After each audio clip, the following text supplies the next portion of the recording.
बिस्मिल्लाहिर्रहमानिर्रहीम, अस्सलाम वालेकुम। मैं बशर अली और आप देख रहे हैं मोबिलॉग्स 2.0।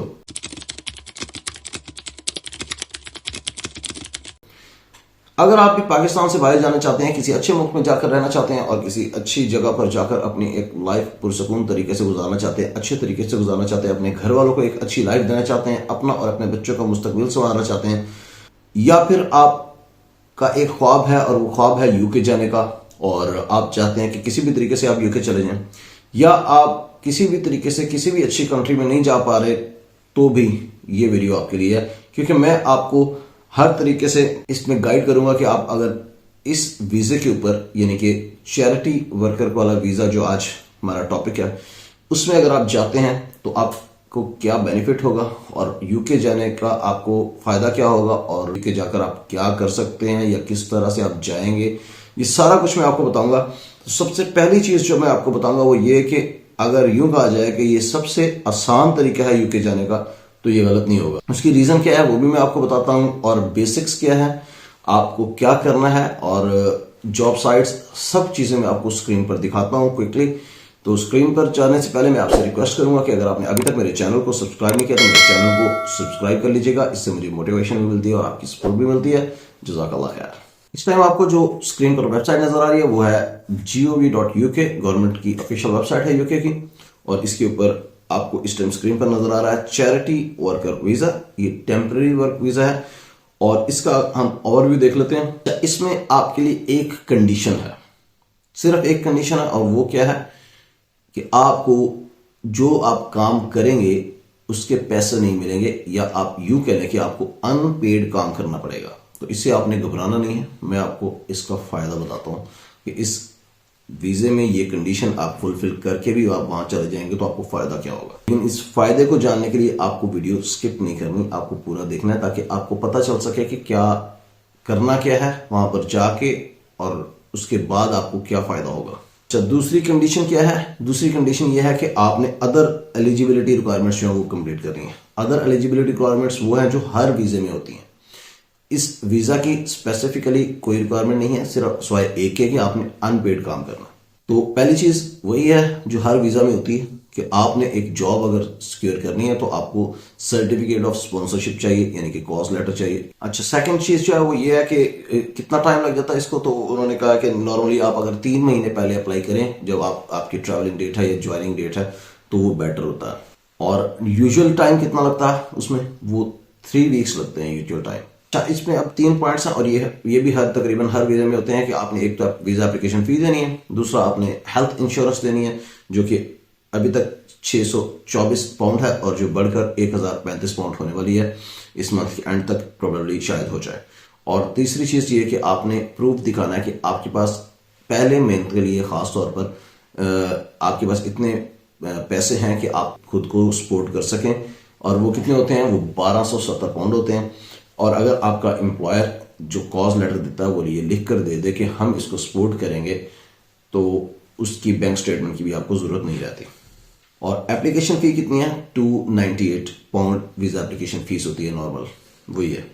और ये वीजा कितनी ड्यूरेशन के लिए होता है? ये वीजा 1 साल के लिए होता है, या फिर जो भी आपके कॉज लेटर के ऊपर ड्यूरेशन लिख दी जाएगी, आपका जो स्पॉन्सर होगा, फॉर एग्जाम्पल वो लिख देता है 10 महीने तो फिर 10 महीने होगी। अगर वो लिख देता है कि 13 महीने तो फिर भी आपको 12 महीने का वीजा मिलेगा। 12 महीने, 1 साल, या फिर जो आपको ड्यूरेशन लिखी जाएगी, दोनों में से जो कम होगी उतनी देर का वीजा आपको मिलेगा।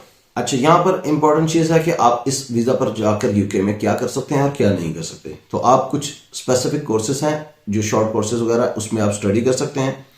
आप जो आपकी मेन जॉब जिसकी वजह से, जिसके ऊपर आप, जिस बेस के ऊपर आप वीजा लेकर जा रहे हैं, वो आप करेंगे काम।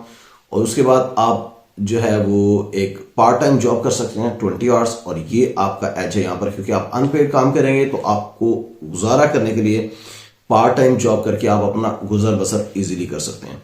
और उसके बाद क्या है जी, आप अपने बीवी बच्चों को भी लेकर जा सकते हैं। आप क्या नहीं कर सकते, आप जो आपकी मेन जॉब है उसकी आप सैलरी नहीं ले सकते। उसके बाद आप परमानेंट जॉब नहीं ले सकते और पब्लिक फंड्स को यूज नहीं कर सकते। अब यहां पर आप कहेंगे कि जी इसका फिर हमें जाने का फायदा कि अगर हम परमानेंट जॉब नहीं ले सकते, तो इसका मैं आपको एंड पे चल के बताता हूँ कि आपको क्या फायदा होगा और किस तरह अगर आपने परमानेंट जॉब लेनी है तो वो किस तरह से लेनी है। एलिजिबिलिटी वही यूजुअल है, सब में बेसिक जो रिक्वायरमेंट्स होती हैं कि आपके पास एक कॉज लेटर हो, स्पॉन्सरशिप लेटर, कि आपको आपका स्पॉन्सर जो भी आपका एम्प्लॉयर है वो स्पॉन्सर कर रहा है। उसके बाद आपने वही 1270 पाउंड की बैंक स्टेटमेंट दिखानी है जो 30 डेज मिनिमम की होनी चाहिए, 28 डेज की या 30 डेज की, एक महीने की, और वो भी वेव हो जाती है अगर आपका स्पॉन्सर लिख के दे दे कि हम इसको सपोर्ट करेंगे फर्स्ट मंथ में। और तीसरी चीज, आप 18 साल से ऊपर के हो। इसमें कोई एज लिमिट नहीं है, कोई किसी किस्म की लैंग्वेज रिक्वायरमेंट नहीं है, किसी किस्म की एजुकेशनल की रिक्वायरमेंट नहीं है, किसी किस्म की एक्सपीरियंस की रिक्वायरमेंट नहीं है, किसी किस्म की हाई फाई स्किल्स की रिक्वायरमेंट नहीं है। अब देख लेते हैं कि आपको डॉक्यूमेंट्स कौन से चाहिए जब आप वीजा अप्लाई करेंगे। तो डॉक्यूमेंट्स में वही चीजें हैं, एक आपको पासपोर्ट चाहिए, दूसरा आपके पास स्पॉन्सरशिप लेटर हो, तीसरा आपने अगर आपका स्पॉन्सर लिख कर दे देता है कि हम इसको सपोर्ट करेंगे फर्स्ट मंथ में, तो फिर आपको बैंक स्टेटमेंट नहीं चाहिए, अदरवाइज आपको 1270 पाउंड की बैंक स्टेटमेंट चाहिए। और उसके बाद आपको चाहिए एक जो है टीबी टेस्ट आपको करवाना है, और उसके साथ साथ अगर आप अपने बीवी बच्चों को लेकर जाएंगे तो आपको प्रूव करना पड़ेगा ये लीगली कि आपकी मिसेस या हस्बैंड है, निकाहनामा या मैरिज सर्टिफिकेट जो भी आप कह लें वो दिखाना पड़ेगा, बच्चों का बर्थ सर्टिफिकेट और प्रूफ देना पड़ेगा कि आपके ही बच्चे हैं, यानी कि आपके वो नादरा से जो रिकॉर्ड निकलता है वो फैमिली ट्री होता है। अब ये आ जाता है कि क्या आप उसको एक्सटेंड कर सकते हैं, तो डेफिनेटली यहाँ पर उन्होंने बताया कि आप उसको एक्सटेंड कर सकते हैं वीजे को, जो चैरिटी वर्क वीजा जो आपका टेम्परेरी वीजा है। अब मैं पहले आपको क्विकली कुछ वेबसाइट्स दिखा दूं, उसके बाद मैं आपको एंड पे बताता हूं कि आपने क्या करना है और किस तरह से इस वीजे का फायदा उठाना है। अभी हमारे पास जो वेबसाइट सामने आपको नजर आ रही है वो है charityjob.co.uk। इसमें आप जाकर सर्च कर सकते हैं और वॉलंटियर जॉब्स हैं और अनपेड होंगी, डेफिनेटली आपको जो सूटेबल लगती है उस पर अप्लाई करें।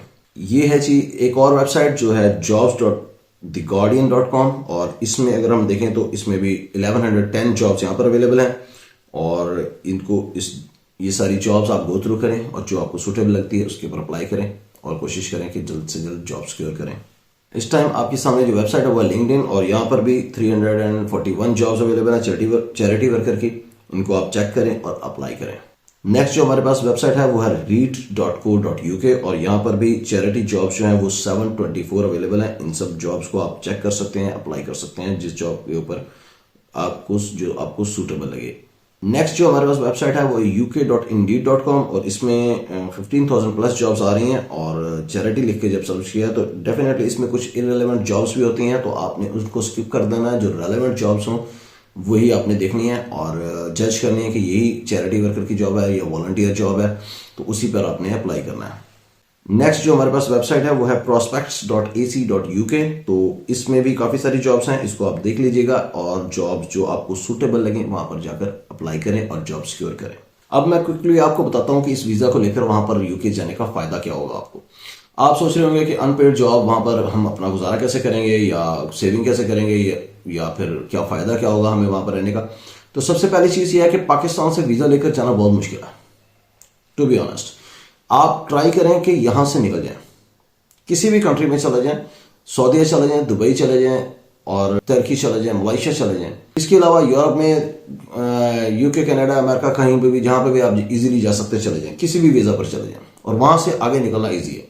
फॉर एग्जाम्पल आप इसी वीजा में चले जाते हैं यूके, सबसे इजी इस वजह से मैं कह रहा हूं क्योंकि अनपेड जॉब है, कोई भी बंदा आपको, कोई भी कंपनी आपको हायर करने के लिए किसी भी टाइम रजामंद हो सकती है बगैर छानबीन के। तो यानी कि बहुत ज्यादा रिक्वायरमेंट्स रखे बगैर, आपका कोई एक्सपीरियंस देखे बगैर आपको किसी भी टाइम कोई भी कंपनी हायर कर सकती है। इस वजह से मैं कह रहा हूं कि ये इजी है। अब आप वहां चले जाएंगे तो पार्ट टाइम जॉब करके आप इजीली सर्वाइव कर सकते हैं, और ये मैंने खुद भी किया हुआ, इस वजह से मैं आपको गारंटी से कह रहा हूं कि आप इजीली सर्वाइव कर सकते हैं। अब आपने करना क्या, 2-4 महीने 6 महीने गुजारें और कोशिश करें कि वहीं पर आपको कोई स्पॉन्सरशिप मिल जाए और आप परमानेंट जॉब लेने के लिए अहल हो। लेकिन आप वहां पर परमानेंट जॉब नहीं ले सकते। आप कंपनी के साथ डील करें, कॉज लेटर लें, वापस आए, वापस आकर और पाकिस्तान से रीअप्लाई करें और परमानेंट जॉब के ऊपर चले जाएं। अच्छा, अगर ये पॉसिबल नहीं लग रहा आपको तो फिर आप वहां से निकलें और कनाडा का एक विजिट वीजा लें और कनाडा चले जाएं और कनाडा जाकर वहां पर जॉब ढूंढें और अपने वीजे को कनाडा में रहते हुए वर्क परमिट पर स्विच कर लें, यानी कि कन्वर्ट कर लें।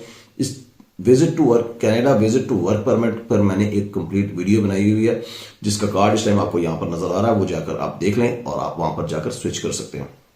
तो वहां से आप कनाडा भी जा सकते हैं, अमेरिका भी जा सकते हैं, ऑस्ट्रेलिया भी जा सकते हैं, न्यूजीलैंड भी जा सकते हैं, यूरोप पूरे में जा सकते हैं, आयरलैंड जा सकते हैं। तो आपके लिए वहां से इजी है वहां से निकलना। और जॉब सीकर वीजा लेकर आप जा सकते हैं जर्मनी। तो बहुत सारी ऑप्शंस हैं, आप मेरी वीडियोस को चेक करें। आप वहां पर साथ साथ डेली आप एक भी वीडियो देखते रहें आज से, तो आपको वहां पर जाने के बाद आपको पता चल जाएगा खुद ब खुद कि आपके पास क्या क्या ऑप्शंस हैं। तो ये सारी ऑप्शंस आप वहां पर जाकर यूज कर सकते हैं। पाकिस्तान से यूज करना थोड़ा सा मुश्किल है, तो हिम्मत नहीं हारें, कोशिश करें, इंशाल्लाह अल्लाह आपको कामयाब करेगा। अगर आपको अभी ये वीडियो पसंद आई है तो लाइक शेयर सब्सक्राइब करना मत भूलिएगा। अगर आपने अभी तक मेरे चैनल को सब्सक्राइब नहीं किया तो मेरे चैनल को जरूर सब्सक्राइब कर दीजिएगा। जज़ाकल्लाह खैर, अपना बहुत सा ख्याल रखिएगा और मुझे जरूर अपनी दुआ में याद रखिएगा। बहुत जल्द आपसे मुलाकात होगी नई वीडियो में, तब तक के लिए इजाजत दीजिए। अल्लाह हाफिज।